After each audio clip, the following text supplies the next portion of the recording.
Sonic's Greenhouse Adventures, Season 4, Chapter 20, 3 hours later. Marina's point of view. When I vanished from Sonic's side, I blacked out. When I woke up, I was chained to the strange wall by my wrists. Huh? Where am I? What's going on? I asked as I started to panic. You're in my domain, and are bait for that fake son of Hephaestus. I heard a voice say from the darkest corner of the room. Who are you? I demanded, not having any of this mysterious act. I am Xylo. Xylo said as he came over to me and lifted my chin so that I was forced to look into his piercing cyan eyes. That's when I felt a fear stronger than I've ever experienced before. Xylo noticed that and smiled sadistically. At least there's more than one person in this world that are smart enough to know to fear me.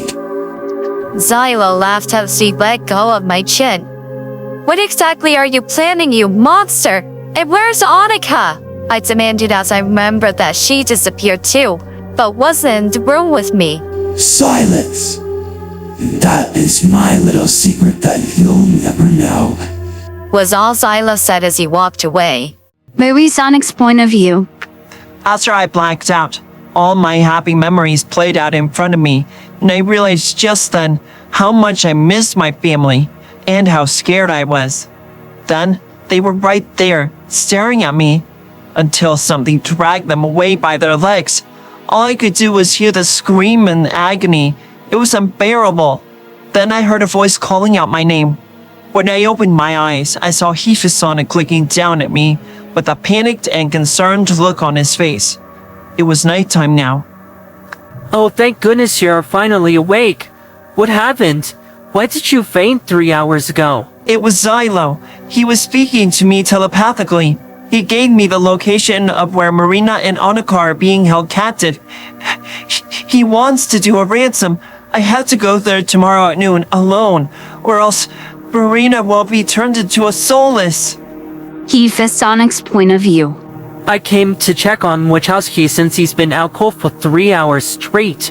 When I entered the room, I saw him tossing and turning in his sleep as tears fell down his face, and he was whimpering and sobbing, saying things like, Mommy, Daddy, Shadow, Silver, Wolflaw, don't leave me!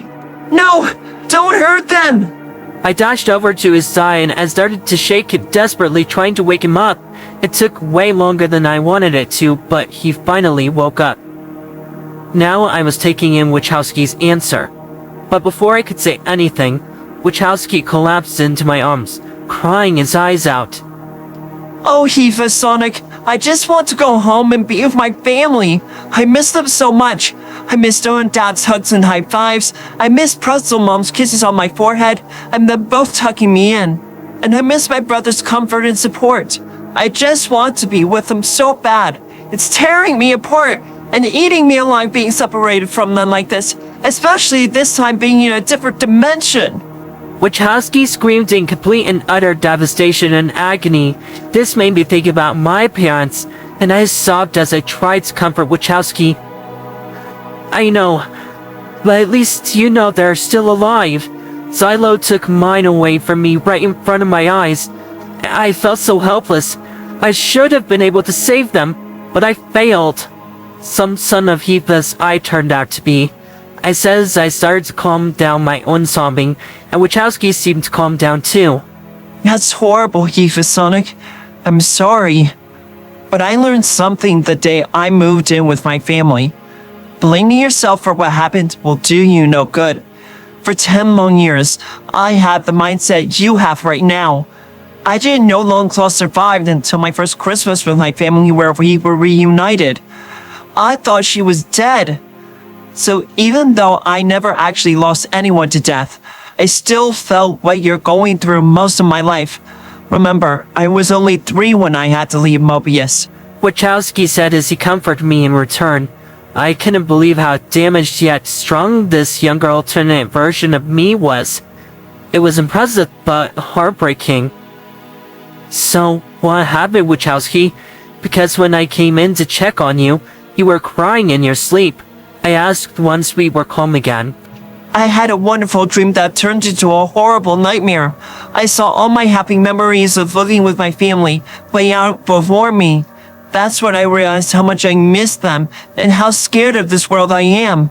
Then they were dragged away screaming in complete agony. That's why I heard you and woke up.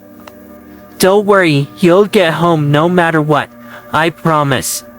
So, Xylo wants you to play his game, huh? I said as I got back on topic.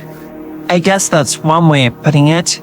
What should I do? Because it could be another trap. I won't risk losing them. I need a guarantee that nothing will go wrong. Honestly, I don't know. But sadly, the safest way to do this is to do what he says. We'll be watching you guys from here in paradise. The moment the signs of a trap are noticed by any of us, we'll come and back you up. I said as reassuringly as I could. Thanks, Sonic. Well, I better get some more rest. Good night, Sonic. Wachowski says he got back into the bed and instantly fell asleep. Good night, Wachowski. I said as I left to get some rest myself. Shadow's point of view. Jack was trying to use his method to get Shock to tell us where my little siblings are.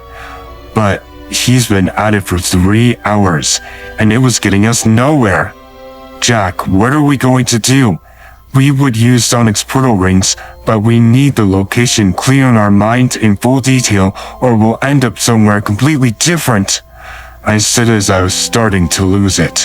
Hey, where is Sonic anyway? I know he found me but he isn't here. Locke's point of view.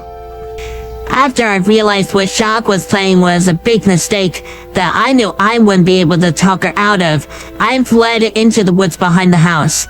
Shock was too crazy and stubborn for her own good. Now I'm sitting on a cliff that has a view over the whole town. What do I do now? I can't go back home, and Shock is crazy knowing Iggy is truly gone. Stupid Jack made sure of that. I said out loud, filling the silence. Then I heard footsteps running in my direction. I turned to see it was Beryl. However, I was still furious at him. He's the reason we lost Oogie forever. What do you think you're doing here, traitor? I screamed angrily. I was looking for you. Why are you out here not with Shock? Beryl demanded with anger as well. This was new coming from him. I can't go back home. There's nothing left for me there. All thanks to your betrayal and getting Oogie killed. And Shock has lost her mind.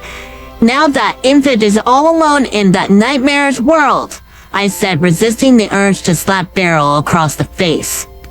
Well, calm down, Mock. Sonic went into the portal after her, and Marita asked me to open the portal, so they should be with her right now. Now come on, we can figure this out. There's more to life than Oogie. I realized that when he neglected us, that he was sending a 13-year-old girl to a different dimension all alone. Fine, let's just go already, I said as I followed him back to the Wachowski's house. Silver's point of view. I thought of a brilliant idea. So, Shock, what is this world like? I bet you're just exaggerating on it being that horrible.